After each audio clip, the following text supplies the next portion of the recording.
Están ahí, ¿no es cierto?, en un lugar señero. Yo siento que nadie como ella rescató el sentir popular, el imaginario popular, y lo puso en decir popular.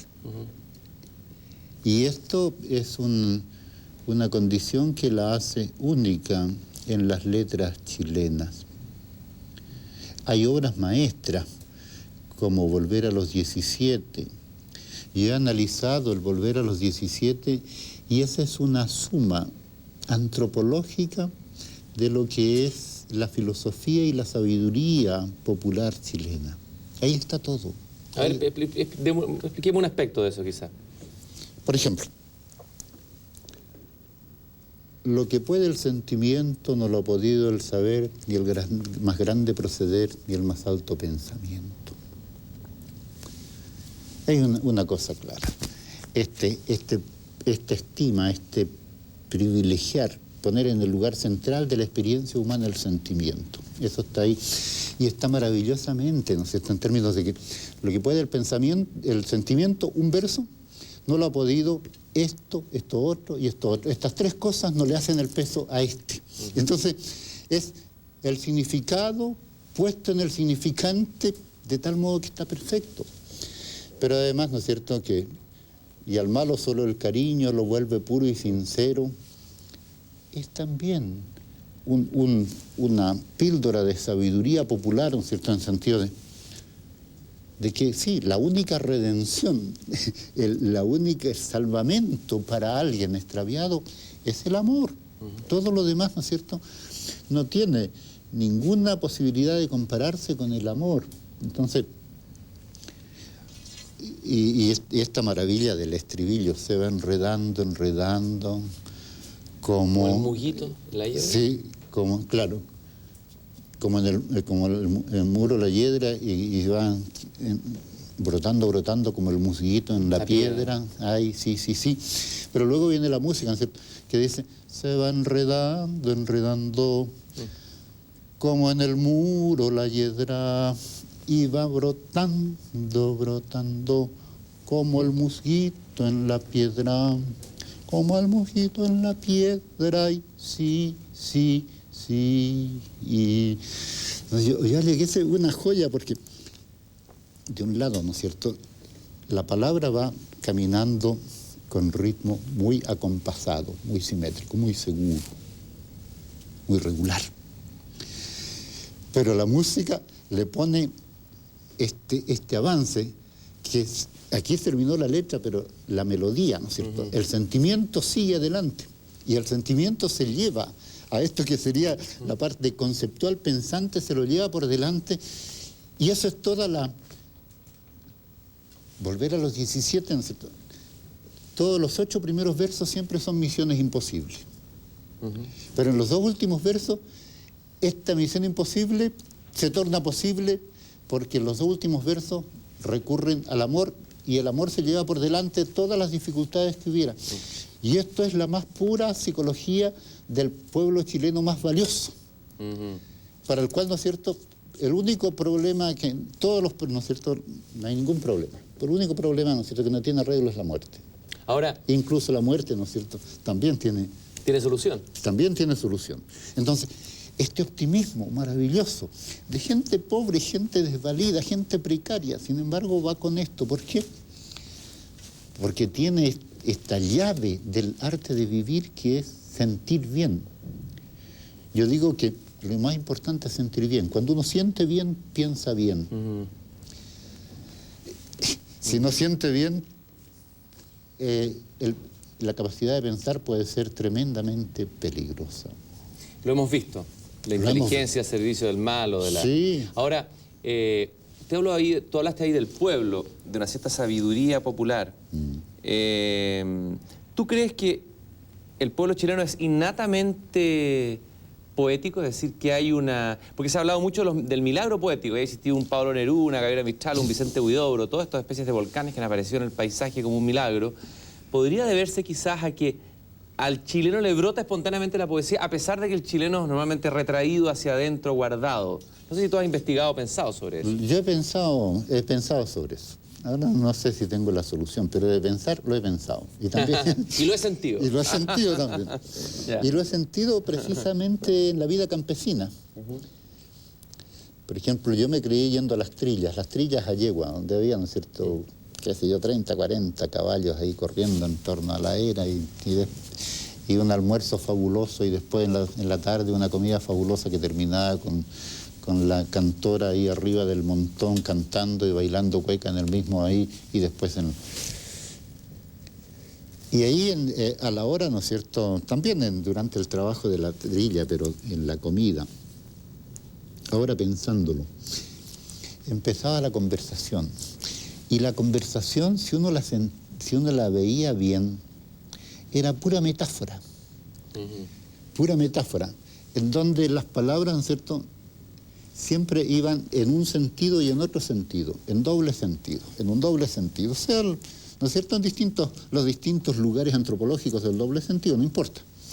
Pero en ese momento de reposo y de jolgorio, ¿no es cierto?, por estar haciendo un trabajo con buena comida, con buena bebida, en buena compañía, la palabra auténtica surgía como metáfora. Y la metáfora, bueno, es poesía. Luego también yo diría, ¿no es cierto?, lo que el pueblo chileno siente frente a la naturaleza, la relación que tiene solidaria con la vida de la naturaleza, con la plantita, el campesino con su sembrado, o con el animalito, etc. Sobre todo estoy pensando en el campesino pequeño y mediano agricultor, para el cual los animales son personalizados, son individuos no confundibles. Y toda, ¿no es cierto?, esta otra operación que la mujer hace también, que es esto de tener su jardín, un jardín que al gusto de un urbanista puede ser heterogéneo y heteróclito, pero para ella, ¿cierto?, este jardín con esta plantita aquí, con esto, con lo otro, es toda una operación de goce estético. Entonces, todo el sentimiento que mantiene a esta gente en el eje vertical de la humanidad es conectarse con la vida vía palabra, vía melodía, vía ritmo, pero sobre todo vía sintonía con la vida en torno. Entonces, yo creo que el pueblo chileno es profundamente poético, que además tiene una cosa impagable que es el sentimiento, a propósito de esto, ¿no?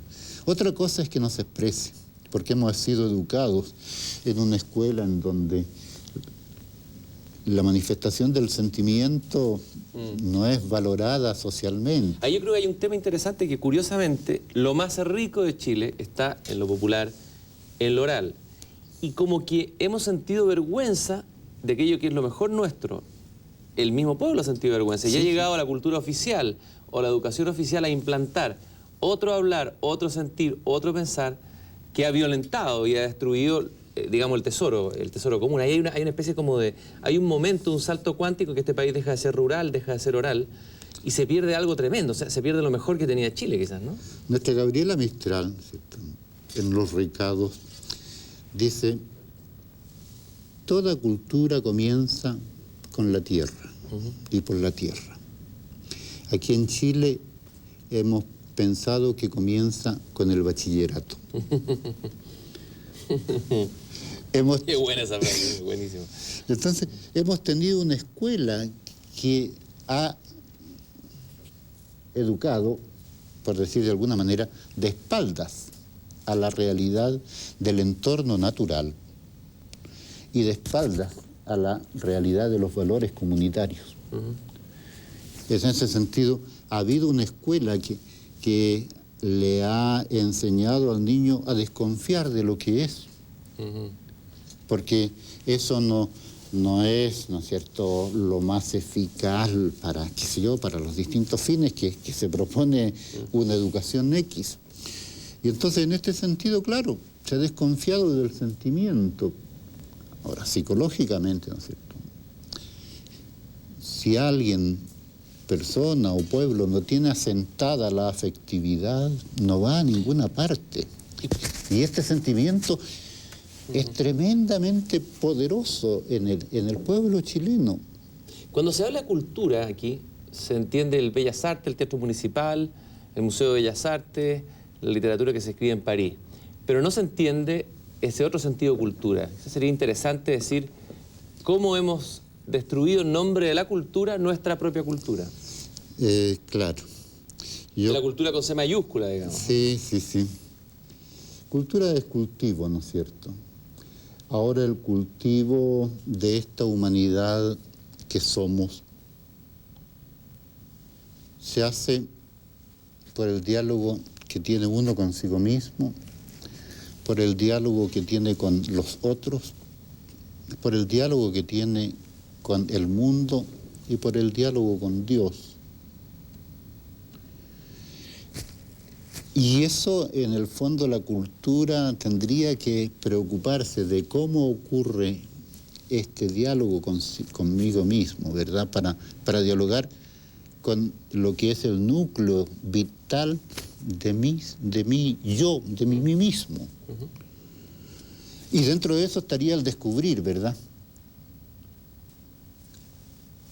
¿Cuál es mi sensibilidad? ¿Cuál es mi modo de sentir la vida? ¿Cuál es mi modo de soñar la vida? ¿Cuál es mi modo de hacer un discernimiento de las cosas esenciales y de las otras? Eso sería esto. Y luego también educar para esto. Y eso pasa por educar para el silencio. Primero, ¿no?, el oído, ¿no es cierto?, para escuchar. Pero también pasa por educar los ojos, para ver lo que hay que ver y no saltarse algunas cosas.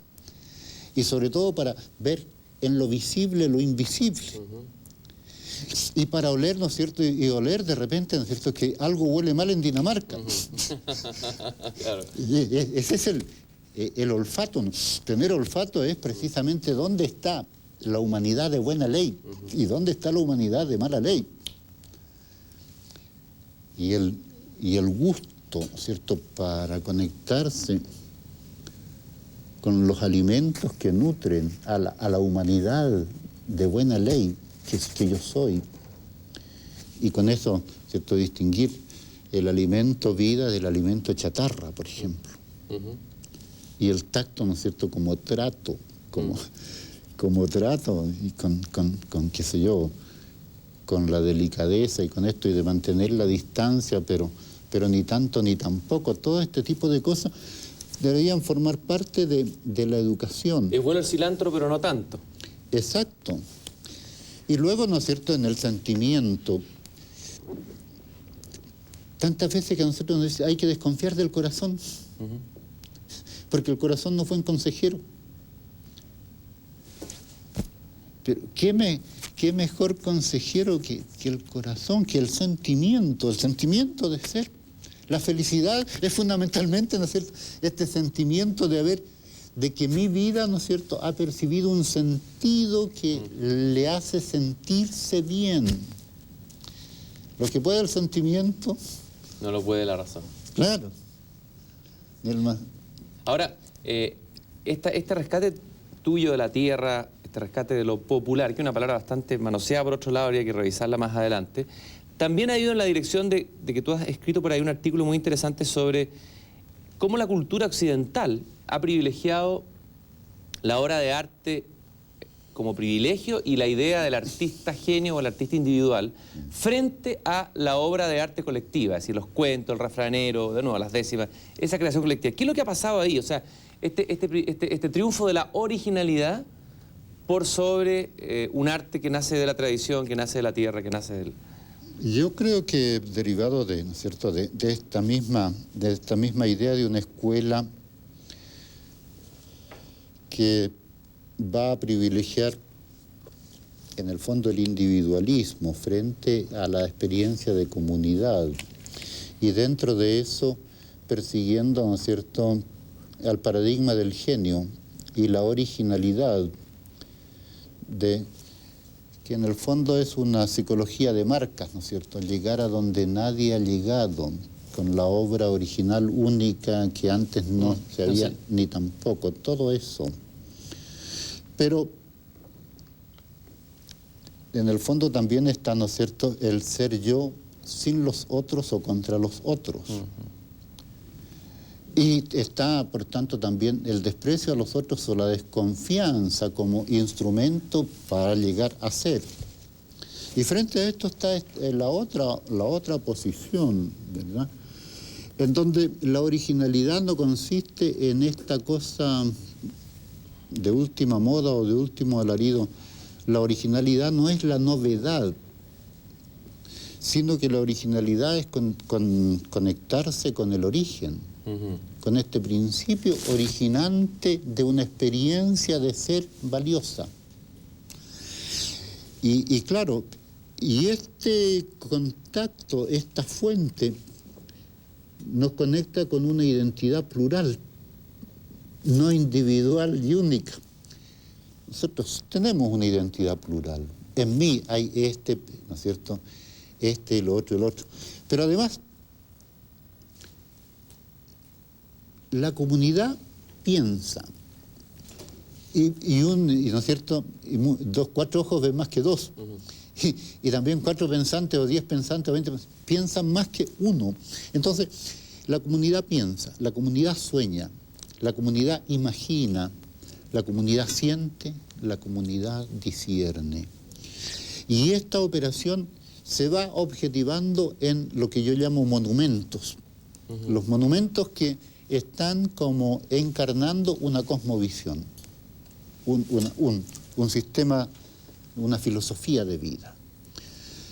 Entonces, Gadamer dice, ¿no es cierto?, que nunca vamos a tener conciencia de lo que le debemos a la tradición. La tradición entendida como este encuentro de lo viejo y lo nuevo. Y como esta fusión de horizontes entre esto y lo otro. Y yo estoy convencido, ¿no es cierto?, y esta es mi apuesta, de que hay una creación individual, indudablemente, cuyo paradigma es la obra maestra del genio, pero está esta obra colectiva. Esta obra individual que se dice terminado, ¿cierto? Y el gesto paradigmático sería Miguel Ángel, que le pega en la rodilla a Moisés y le dice, parla. Entonces ya con eso... Claro. Pero está esto otro. Está este romance, ¿no es cierto?, que desde el siglo XV viene navegando por España, por Asia, por África, por América, y que está generando variantes. Y entonces este romance no ha terminado de decir lo que tiene que decir, porque cada comunidad siente que le dice algo que no está bien, como lo dijo, hay una parte que como lo dijo la generación anterior, es insatisfactoria. Y entonces, esta comunidad le pone al romance este verso. Este es insignificante para que diga lo que en este momento está sintiendo. Le agrega, digamos. Le agrega.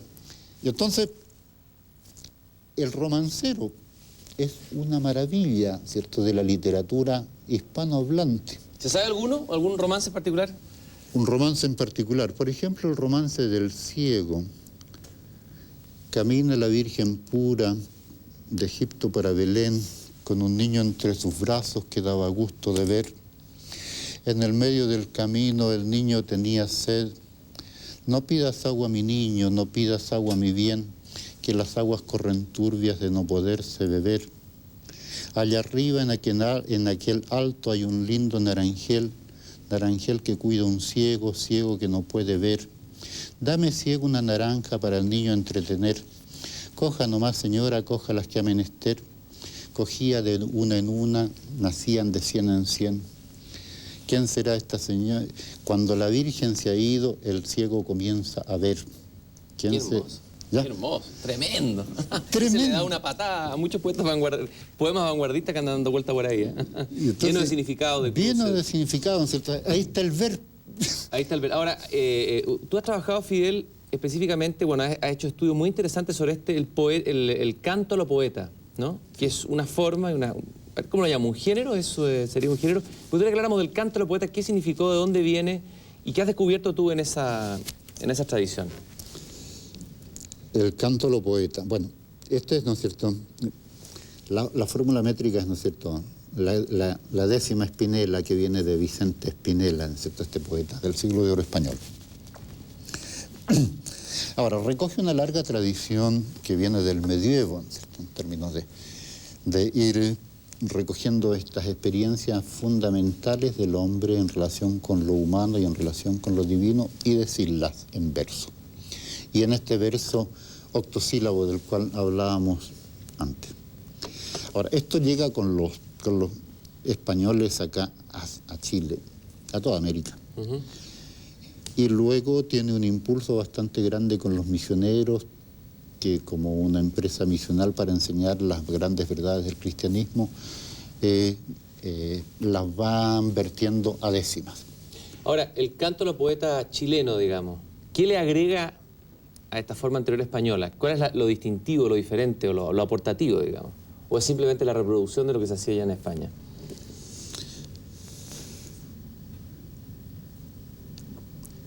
Primero, ¿cierto?, la amplitud. El canto a lo poeta en Chile, a mi juicio, es el monumento poético más grande que tiene Chile. Cuando los historiadores de la literatura, por ejemplo, hacen la historia de la poesía chilena en el siglo XIX, dicen, siguiendo el juicio de Menéndez Pelayo, aquí en Chile prácticamente en el siglo XIX no hubo poesía porque lo que predominó fue la historia, y entonces por 30 siglos de guerra con Arauco, todo lo otro. Y los poetas que tenemos, la verdad, que son bastante pocos y bastante mediocres. Entonces despachan esto como que no hubo poesía. Pero ya en la guerra de Chile contra España, el año 60, 1860, y luego después en la guerra del 79, emerge una maravilla, ¿no es cierto?, de cantidad y de calidad de poesía popular. La poesía popular de todos estos poetas populares que están trabajando la décima y que están escribiendo la historia civil en décima. Están escribiendo la historia de su pueblo desde el pueblo. Y esta es una maravilla, una joya, ¿no es cierto?, que no está en España, ¿no es cierto?, en este término. Es una poesía nacional en el mejor sentido de la palabra, porque son una creación colectiva, ¿verdad?, que habla del colectivo, pero habla desde su experiencia y con su imaginario. Entonces, eso, yo digo, ¿no es cierto?, que hay una escritura de la historia civil desde el pueblo, con el código del pueblo, con el sentir del pueblo, que no lo tiene la historiografía oficial. Ahora, dentro del canto de los poetas hay distintos subgéneros. Está el canto a lo divino, el canto a lo humano, claro, aquí, el canto a los angelitos. Cuando yo estaba hablando de esta escritura de la historia civil, estaba hablando del canto a lo humano. Y está luego la otra maravilla del canto a lo divino. Del canto a lo divino, que es precisamente la reescritura de las Sagradas Escrituras. Y entonces acá también, ¿cierto?, todo lo que es la religiosidad popular, este modo de reivindicar que yo, ¿cierto?, como humano, tengo una vinculación con lo divino, y que es tan profunda que la fórmula canónica del ritual oficial no es suficiente, y la historia con que me cuenta esto no es suficiente. Y yo entonces tengo que reescribir esta historia, y la reescribo con mi paisaje, con mis personajes, con mis palabras. Entonces, este es un tratado de teología, ¿no es cierto?, en esta reescritura de las Sagradas Escrituras, que es maravilloso, porque ahí se ilustra toda la riqueza de religiosidad popular que forma parte, a mi juicio, de la almendra, ¿no es cierto?, de la identidad chilena y latinoamericana. Y eso con una amplitud, ¿no es cierto?, porque se toma todo el Antiguo Testamento y todo el Nuevo Testamento. Ahora, juntos, el canto a lo poeta, a lo divino y a lo humano, a mi juicio, escriben, ¿no es cierto?, la historia más completa de lo que ha sido esta experiencia humana aquí en Chile. Porque recogen el nacimiento del mundo, la creación del mundo y la creación del hombre, y la recreación del hombre, ¿no es cierto?, con el nacimiento de Cristo, el fin del mundo y el renacimiento, y la conjunción allá arriba en el canto por Angelito, que es precisamente esto que le da sentido a gran parte de toda la literatura popular, que es el eje de la muerte-vida. ¿Un ejemplo, algún verso o un canto a lo humano o algún canto a los poetas que se sepa usted de memoria? A ver, una décima que es una joya del canto a lo divino, por ejemplo. La noche del nacimiento del Mesías prometido, el buey al recién nacido se atracó y le echó el aliento. La tierra y el firmamento adoran al verdadero. Un ángel dijo primero y en alta voz lo anunció, diciendo, Cristo nació, el gallo en su gallinero. Este es un canto, ¿no es cierto?, largo, ¿no es cierto?, todas las décimas, pero quería comentar un hecho muy importante. Gran parte del canto a lo divino, después del canto humano también, está hecho en lo que se llama la décima glosada, en donde uno trabaja con una cuarteta y desarrolla el tema en 4 décimas, en donde cada décima remata con un verso de la cuarteta. En este caso, este canto por nacimiento está trabajando con la cuarteta que dice, el gallo en su gallinero abre las alas y canta, y el que duerme en casa ajena a las 4 se levanta. Entonces, no puede ser más contrastante, si queremos, este tema maravilloso del nacimiento de Cristo, Dios que viene a redimir al mundo, con esta otra cosa transgresora, ¿no es cierto? Tan prosaica. Tan prosaica y tan transgresora, que es, ¿no es cierto?, alguien que está durmiendo, en otras variantes se dice que duerme en cama ajena, a las 4 se levanta. Sin embargo, esto precisamente es como una de las maravillas del canto a lo divino, en donde lo más obsceno o lo más doble sentido, lo más escabroso, se mezcla con el tema más sublime, más fino y más delicado, y hay una suerte de simbiosis, de tal manera que esto humaniza la historia, pero de otro lado, el tema de lo divino recoge esto humano, tan humano, y lo pone en un circuito de sentido que lo redime o lo limpia de esta otra dimensión pecaminosa que tendría.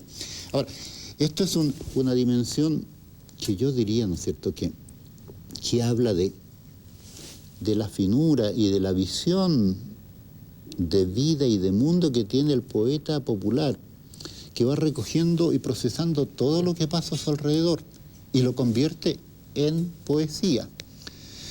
Y cuando uno ve, ¿no es cierto?, la inmensa cantidad de pliegos de poesía que ha producido, de lo que se ha registrado, uno dice, qué maravilloso es el poder creador, la capacidad poética y de análisis crítico además, porque en el canto a lo poeta, por ejemplo, está el ciclo del mundo al revés. Claro. En donde los poetas no dejan títere con cabeza de este mundo de antivalores que te venden como mundo de valores. Ahora, el mundo al revés. Pareciera que, para terminar un poco y cerrar nuestra conversación, pareciera que hoy vivimos el mundo al revés y da la impresión de que este mundo al que tú has dedicado tu vida, del que tú has rescatado toda esta tradición y esta poesía, estuviera muriendo. ¿Crees tú que estamos en estado de agonía? ¿Este mundo está muerto? ¿Ha sido definitivamente destruido? ¿En qué estado estamos? Sí, brevemente, Fidel. Yo creo que aparentemente este mundo del cual hemos estado hablando no tiene ninguno de los ejes que Kant pondría como importantes para una sociedad, que es el tener del dinero, el poder de la política y el valer de la opinión, ¿no es cierto?, de la escala de valores al uso. Sin embargo, yo creo que el pueblo chileno y el pueblo latinoamericano, el pueblo indígena y el pueblo mestizo, que son mayoría, en el fondo tiene una sabiduría y una propuesta o un anhelo, un proyecto histórico nunca escuchado, nunca atendido, que va por estos valores que hemos dicho. Por el valor, por ejemplo, que nos hemos hablado de la solidaridad, que recorre todo el aspecto y que hace que la percepción de la gente pobre de la vida sea otra que la percepción que tiene la gente pudiente, por ejemplo, la gente que maneja el tener, el poder y el valer. Entonces, yo creo que hay una experiencia de humanidad que está diseminada, que está sumergida, que no tiene medios de comunicación, no tiene canales para los cuales... Pero a la que mejor